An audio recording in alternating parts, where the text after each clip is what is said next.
Okay, hello Aniketa. I'm Priyanka and I represent SholuanaBangaliana.com. So we'll talk today about your upcoming movie. So my first question here is, after the super success of Choy Chuti, Bye Bye Bangkok, Gorai Gondogol, you have chosen to skip your lucky alliteration while finalizing the titles of both, your fourth movie, Room Number 103, and your fifth film. So did you want to prove a point, or was this intentional? না এরকম কিছু নয়। আমার যে ছয় ছুটি, bye bye Bangkok, গোড়ায় গন্ডগোল, এইগুলোর জন্য ছবি হিট হয়েছে আমারটা তো নয়। ছবি হিট হয় ছবির গল্প, কিভাবে আমি গল্পটা বললাম তার উপরে। আর আমার এরকম কোনো কুসংস্কার নেই যে আমি ছবিগুলো সব বেবি নম্বর 1, জামাই নম্বর 1, চাকর নম্বর 1 বা অ দিয়ে সব ছবি করবো, কেউ যেরকম করেন, ওরকম আমার কিছু নেই। যার ফলে আমি ওই নামটা ওখানে শুট করছিল, এইখানে রুম নাম্বার 103-তে আমার কোনো আর অপশন ছিল না, কারণ একটা হোটেলের রুম নাম্বার 103, তো ওটাকে বড় জোর আমি বলতাম রুম নাম্বার 103, তার জায়গায় 103, মানে ইভেন মানে রিক্সাপুলের তাকেও 103 না বলে 103 বলতে সে সঠিক ঠিকানায় পৌঁছে দেয়। আর আরেকটা হচ্ছে যে এটার মহাপুরুষ ও কাপুরুষ, এটার নাম রাখার সময় আমার মনে ছিল একটাই কথা, সত্যজিৎ বাবুর কাপুরুষ মহাপুরুষ এই নামটা, আমি সযত্নে ওই নামটাকে এড়িয়ে উল্টো দিক থেকে মহাপুরুষ ও কাপুরুষ নামটা করেছি। নামে খুব বেশি কিছু এসে যায় না, নামটা ক্যাচি হতে হয়, এটা একটা দরকার। Now coming to the next point, যে আপনি বললেন যে সত্যজিতের কাপুরুষ ও মহাপুরুষ থেকে এটা kind of it has a similarity. So is it a kind of deliberate initiative to tickle the ray nostalgia of the Bengalis? Satyajit রায়ের মহাপুরুষ, কাপুরুষের সঙ্গে এর কোনো সম্পর্কই নেই। মহাপুরুষ যে গল্পটা সত্যজিৎ রায়ের ছিল, মানে সিনেমাটা যেটা ছিল, সেটা গল্পটা হচ্ছে পরশুরামের বিরিঞ্চি বাবা আমার মানে ভীষণ প্রিয় গল্প, ভীষণ সুন্দর গল্প। আর ইনফ্যাক্ট ছোটবেলা থেকে আমি বামপন্থী রাজনীতি, যুক্তিবাদী আন্দোলন এগুলো করেছি, ন্যাশনালিস্ট মুভমেন্ট এগুলো আমি করেছি। তো স্বাভাবিক কারণে আমার কাছে পরশুরামের গল্পটা অনেক বেশি মানে মনে হয়েছিল যে সত্যজিৎ বাবু ঠিকঠাক ব্যবহার করেছেন তার সময়। আজকের দিনে দাঁড়িয়ে একটু চেঞ্জ হয়ে গেছে। সত্যজিৎ বাবুর সময়ে তবুও কিছু ভণ্ডামো ধরা যেত, ধরা পড়তো। আমাদের এখানে এখন এই যে সময়টাতে আমরা দাঁড়িয়ে রয়েছি, সেখানে ভণ্ডামো ধরা পড়ে না।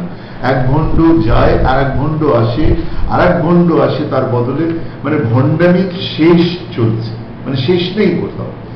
তো যার ফলে সত্যজিৎ বাবুর ছবি তো দেখুন, মানে যারা আমরা ছবি করি প্রত্যেকের কাছেই সত্যজিৎ মৃণাল সেন এবং তারও উপরে ঋত্বিক ঘটক একটা আলাদা জায়গা নিয়ে থাকেন।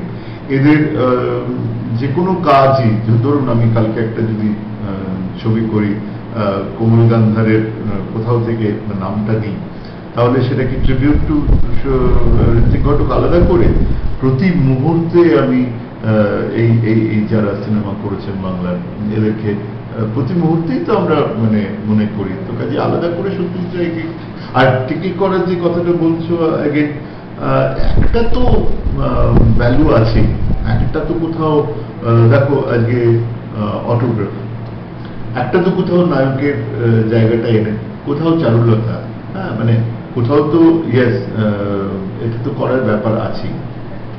And তাহলে আমরা কি মানে মহাপুরুষ আর কাপুরুষ, this movie is this all about the deceitful practices that are seen nowadays, ওইসব নিয়ে ভণ্ডামো আপনি যেটা বললেন, ওইসব গল্পটা একটা হচ্ছে ভণ্ডামো, আর দুই হচ্ছে গিয়ে এই ভণ্ডামোর ব্যাপারটা কিরকম ভাবে একজন ভণ্ডকে রিপ্লেস করে আরো বড় একটা ভণ্ড এসে বসে। মানে আমরা ভাবছি যে এই ভণ্ডকে আমরা সরিয়ে দিলাম, আমরা দেখতে পেলাম যে তার বদলে আরো বড় ভণ্ড এসে আমাদের সামনে এসে দাঁড়ালো। একটা সিস্টেম চলছে, একটা সিস্টেমের মধ্যে আছি আমরা, যেখানে ভণ্ডরা ধরা পড়ছে না, একজন ভণ্ডর বদলে আরো বড় ভণ্ড, তার বদলে আরো বড় ভণ্ড। আমার গল্পটাও সেখানেই শেষ হচ্ছে যে এইভাবে কি একটা মিথ্যের পরে আরো একটা মিথ্যে, তারপর আরো একটা মিথ্যে, মিথ্যের অনন্ত প্রবাহ চলতে থাকবে। আমরা এই প্রশ্নটা দিয়ে শেষ করেছি। আমার সামনে আজকে সত্যি করে এই প্রশ্নটা যে কার বদলে কাকে, কিসের বদলে কি আসছে, আমরা কার বদলে কাকে বেছে নিচ্ছি, এবং তার বদলে যেটা যাকে বেছে নিচ্ছি সেটাও কি সঠিক, সেটাও তো আরো বড় ভুল হচ্ছে। এই ভুল ভুল ভুল আমাদের কোথায় নিয়ে যাচ্ছে, মানে আমরা কোথায় দাঁড়িয়ে আছি সেটা আমরা কোথাও দাঁড়িয়ে আছি সেটা আমরা বুঝতে হবে, না বুঝলে আমরা এগোতে পারবো। সেইখান থেকে আমি বোধহয় ছবিটা কোথাও করি। লিড কাস্ট দেখো, ব্রাত্য বসুই এখানে একদম মলার চরিত্র, চরিত্রটাই মূল মুখ্য। ওর চরিত্র দুপাশে দুটো কাপল আছে, একটা এজেড কাপল, দীপঙ্কর দে আর তনুকা করেছে একটা চরিত্র, এজেড, এরা শিল্পপতি এবং তার স্ত্রী। আর একটা ইয়াং কাপল, ঋত্বিক আর রিমঝিম করেছে। ঋত্বিক ফ্যাবুলাস অ্যাক্টর, অসাধারণ অভিনেতা। বাইসাইকেল কিকে আমরা দেখেছি ওকে, শব্দতে আমরা ওকে দেখবো, মানে ইনফ্যাক্ট শব্দ তো রিলিজ হচ্ছে। তো অসাধারণ ভালো অভিনেতা, এখানেও অসম্ভব ভালো কাজ করেছে। এছাড়াও আরো টুকরো টুকরো অনেকগুলো চরিত্রে ছোট ছোট অনেকে কাজ করেছে। সুজয় প্রসাদ চট্টোপাধ্যায় কাজ করেছে, লকেট কাজ করেছে, কনি কাজ করেছে, মানে কনিনিকা, পার্থসারথী দে, পিয়া সেনগুপ্ত, কমলিকা একটা ছোট্ট রোলে, সুমিত গাঙ্গুলি সচরাচর মিলে নয়, ও একটা ছোট্ট রোলে, জয় বদলানি মেন স্ট্রিম মুভিতে থাকে, আমার এখানে একটা ছোট্ট রোল করতে। এরা সবাই মিলে এসে মানে একটা যেরকম আমার ছবি হয় অনেক কাস্ট নিয়ে, এটাও সেরকম। কিন্তু মূল চরিত্র আমার এর আগে কোনো সিনেমাতেই কোনো মূল চরিত্র বলে কিছু ছিল না, এইবার প্রথমবার আমার মূল চরিত্র আছে। মিউজিক প্রসেন আর স্যাভি করেছে। প্রসেন তো মূলত গান লিখতো, তা আমি শুনলাম যে ও ভালো সুরও করে, তা আমি বললাম যে প্রসেন তাহলে তুই আমার জন্য সুর কর। ও দুটো গানের সুর করেছে, লিখেছে, অসম্ভব ভালো। ফার্স্ট টাইম আমি আমার গানের মিউজিক মানে গান মানে সিনেমার গান সিনেমা ছাড়াও আলাদাভাবে লোকের ভালো লাগবে। মানে এর আগে আমি সিনেমার যে গান ব্যবহার করেছি সেটা সিনেমার বাইরে খুব একটা ভালো লাগার জায়গা তৈরি করার কথা আমিও ভাবিনি।